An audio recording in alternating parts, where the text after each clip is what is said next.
Мейірімді жана арайымды Алла Тааланын аты менен. Эмесе бүгүнкү сабагыбызды чогуу баштайбыз. Бисмиллахир-рахманир-рахим. Бүгүнкү өтүлө турган темабыз тажвид сабагына киришебиз. Буга чейин деле тажвидти өтүп келатканбыз. Бүгүн ошол тереңирээк, бүгүндөн баштап тажвид сабагын сиздер менен толук баштайбыз. Кур'ан аяттарын окуйбуз, тажвид эрежелерин ошо менен чечмелейбиз. Бүгүн өтүлүүчү тема Кур'анда эң көп кездешкен темалардын бирөөсү десек болот. Сүкүндүү нун жана танвин деги 4 эреже. Ошонун биринчиси менен биз баштайбыз. Сүкүндүү нун жана танвин.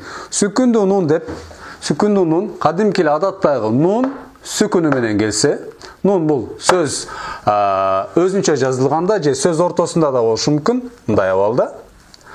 Айырмасы жок. Сүкүндүү нун дегенде ушуну түшөбүз. Жана танвин. Танвин ан, ин, ун. Аракеттердин экиден болуп келүүсү. Сүкүндүү нун менен танвинде жалпы 4 эреже бар. Ошол 4 эрежени терең үйрөнсөк, Кур'анда көп жерде биз кыйналбай туура окуйбуз. 4 эреженин биринчиси бул жерге жазып койдук. Биринчиси изхар, иqlab, идгам, андан кийин эхва. Өтүлүүчү бүгүнкү темабыз биздики изхар. Изхар тууралуу эмесе сабагыбызга кириштик. Изхар деген сөзмө-сөз биз киче которуп айтканда ачык, даана, билдирүү, көрсөтүү деген маанилерди өз ичине камтып кетет. Изхар. Тажвид илиминде изхар дегенде кандай түшүнөбүз деген болсо, тажвид илими изхар деген эрежеге ушундай түшүнүк берет. Сүкүндүү нун жана танвин ан, ин, ун. Изхарда 6 тамга. Ушу 6 тамганын бирөөсүнө жолуккан кезде сүкүндүү нунду жана танвинди ачык, даана билдирип окууну айтат. Бул тамгалар хамза, ха, айн, ха, гайн, ха. Экиден жаттаганга оңой болот. Хамза, ха, айн, ха, гайн, ха. Же болбосо 3 ха, анан айн, гайн, хамза деп да айтса болот. Кыскасы эң оолу биринчи изхар тамгаларын жатташ керек. Ушул сүкүндүү нун жана танвинден кийин изхар тамгалары жазылган болсо, биз кантип окушубуз керек деген суроонун жообу төмөндөгү сөздөрдө жазылып турат. Бисмилла, баштадык анда. Биринчи изхар тамгасындагы хамза. Хамзанын окулушун биз азыр бирге чечмелеп көрөбүз. Карайбыз. Китабун анзална. Китабун анзална.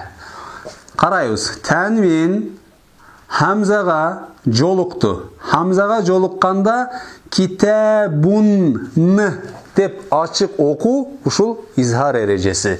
Китабун. Анткени эмне үчүн китабун деп билдирип окудук десек, себеби мынол. Анткени танвинден кийин хамза келип аткандыгы үчүн. Сүкүндүү нунга мисал. Сүкүндүү нун хамзага жолугуп атат. Мен арта. Мен арта. Эмне үчүн мен деп билдирип окудук десе, анткени сүкүндүү нундан кийин кайра эле хамза келип атат. Бул хамза изхар эрежесиндеги тамгалардан. Изхар дегени ачык, даана билдирип окуу. Суроо пайда болуп калышы мүмкүн.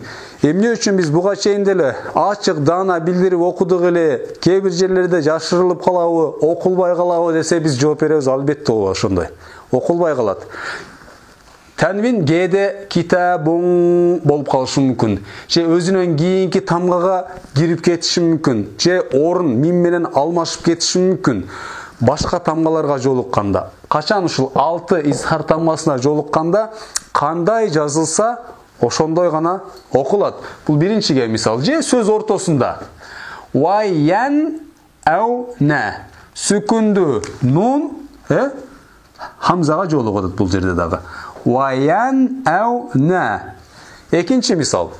Хә тамғасы жұмшақ. Журufin. Тәнвин хәге жолыққанда біз журufin деп ашық оқиыз. Журufin хәр. Журufin хәр. Сүкінді нун өзінше келгенде хәге жолығыдыр. Мән хәжәро. Мән хәжәро. Сөз ортасында янхауна. Янхауна. Айн тамғасы. Тәнвин қарайыз. Дәммәлу тәнвин айынға жолығыдыр. Васиун. Васиун. Алимун. Сөз бүтудат. Бізге манилүү нерсе мол. Хамза, тәнвин айын тамғасына жолыққанда васиун ашық оқыдық. Сөз ортасында дәл ошындай. Мин алақин. Мин нунду билдирип окуйбуз. Анткени айынга жолуккан үчүн жана сөз ортосунда вал тароо хамза окулбай калат бул жерде алиф менен.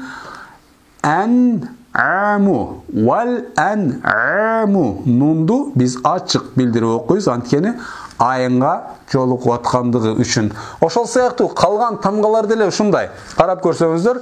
Азизун хакимун. Азизун. Анткени хага жолукту. Ха бар беле? Бул жерде турат. Исхар тамгаларында ха бар. Ха тамгасында бар беле? Бар. Же гойн. Коулен. Койро. Коулен. Же коулем дей албайбыз. Ачык дана. Коулен койро. Же мен хашия. Мен хашия деп окуйбуз. Изхар деген мындай. Дагы бир кайталап коелу. Сүкүндүү нун же тәнвин. Сүкүндүү нундун эки абалы бар. Сөз мындай өзүнчө жазылышы мүмкүн, эч бир сөзгө кошулбай, же сөздүн ортосунда болушу мүмкүн. Монтип же эки тамганын ортосунда келет. Айырмасы жок, кандай абалда болсо. Же тәнвин ан ин ун.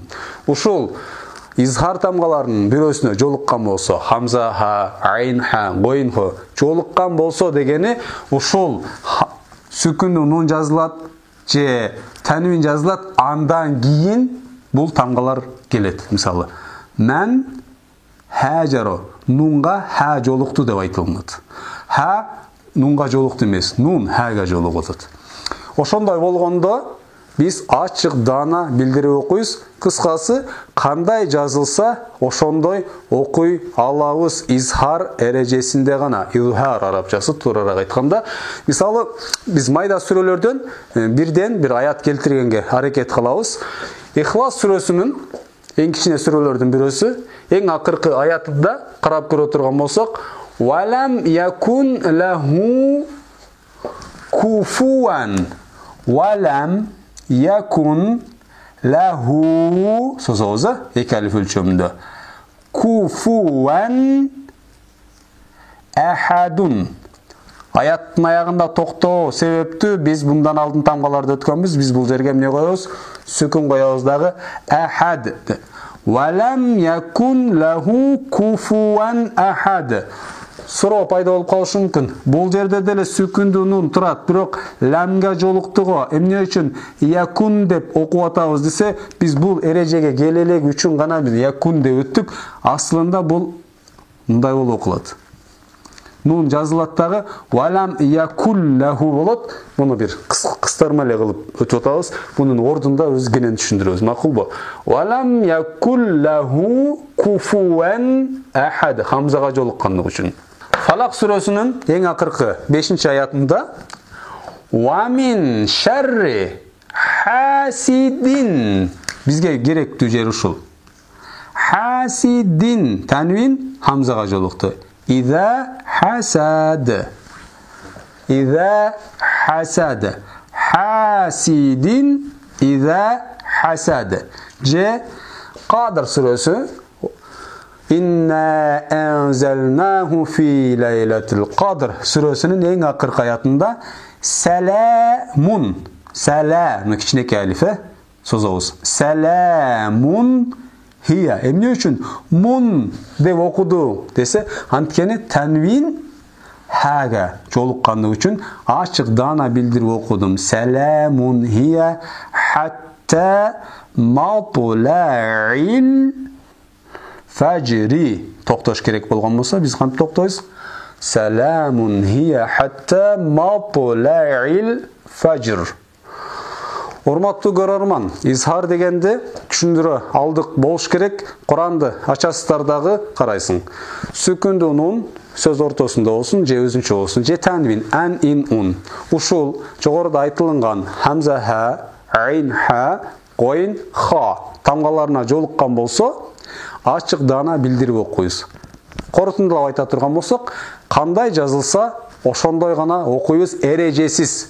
Мындан башка тамгаларга жолуккан болсо, же нун окулбай калат, же нунду мимге алмаштырып коюшубуз мүмкүн, же танвинди мимге алмаштырып, же танвинди кийинки тамганын ичине киргизип, кыскасы кандай жазылса ошондой окулбайт, балким башка эрежелер келет. Ошон үчүн бул изхар эрежесин, изхар тамгасын жакшыраак эске түйүп, сактап, жаттап алыш керек. Ойкудан турганда дагы изхар тамгалары кайсыл дегенде 6 тамганы адашпай айта ала турган деңгээлде мыкты жаттасаңыз гана түшүнүктүү болот. Болбосо изхарда канча тамга бар эле, идгамда канча тамга бар эле деп кийин сабактар көбөйгөндө бири-бирине аралашып кетет дагы, сизде мындай контроль, көзөмөл жоголуп калат дагы. Көпчүлүк адам ушундан кыйналат. Мен тажвид илимин окуймун, аракет кылам, үйрөнөм, бирок дагы деле түшүнбөй атам. 1 жыл болду, 2 жыл болду, 3 ай болду, эмнегедир тажвидти түшүнө албай атам дейт. Урматтуу көрөрман, тажвид өзү илими жеңил эле илим.